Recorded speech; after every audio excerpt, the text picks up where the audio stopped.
মা বাবার আচরণ উদ্ভুত হয় যখন বয়স্ক হয়ে যায়, বাবা মায়ের বয়স যখন 60 বছরের ঊর্ধ্বে চলে যায়, তখন তাদের চলাচল কথাবার্তা একটু ব্যতিক্রম হয়ে যায়।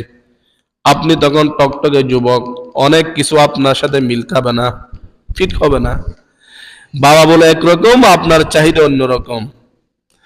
তা আল্লাহ সেটাই বলতেছেন, ইম্মা ইয়াবলুগান্না ইনদাকাল কিবারা, সন্তান তোমার মা বাবার মধ্যে যখন কোন একজন বয়স্ক হবে, আও কিলাহুমা, অথবা মা বাবা তখন দুইটাই বয়স্ক হয়ে যাবে, ফালা তাকুল্লাহুমা উফফিন ওয়ালা তানহারহুমা, এই কাজ কখনো করব না। লা তাকুল্লাহুমা উফফিন, কখনো মায়ের ব্যবহার দেখে, কোন আচরণ দেখে উফ বলে তাদের সামনে কোনো শব্দ উচ্চারণ করবেন না। মানে মা বাবার কথা কাজের উপর বিরক্তি প্রকাশ করা যাবে না। ফালা তাকুল্লাহুমা উফফিন, এটার এক অর্থ। অথবা অন্য একটা অর্থ হলো, আপনি তাদের সামনে এমন কোনো কথা বলবেন না, এমন কোনো কাজ করবেন না যে কাজে যে কথা কষ্ট পেয়ে তারা উফ শব্দ মুখ থেকে বাহির করে।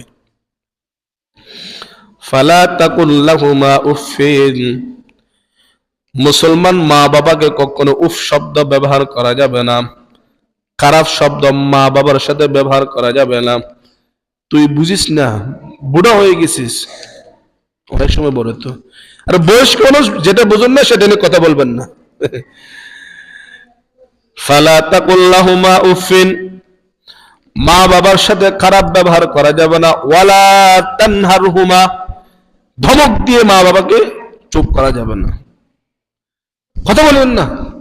মুরব্বী মানুষ বসে দেখেন, আপনি মুরব্বী মানে বসে দেখেন, আমরা কথা বলতেছি, হয় না অনেক সময়। আল্লাহ, এই কথা বলিও না বাচ্চা। ফালা তাকুল্লাহুমা উফফিন ওয়ালা তানহারহুমা, মা বাবার সাথে খারাপ ব্যবহার করা যাবে না, ধমক দেওয়া যাবে না। ওয়াকুল লাহুমা কওলান কারীমা, কওলান এতটুকু বললে হয়ে যেত, কারীমা সম্মানবোধক শব্দ চয়ন করতে হবে মা বাবার সাথে, যে শব্দ চয়নে আপনার মা বাবার সম্মান বৃদ্ধি পায়, এরকম শব্দ মা বাবার ক্ষেত্রে ব্যবহার করা।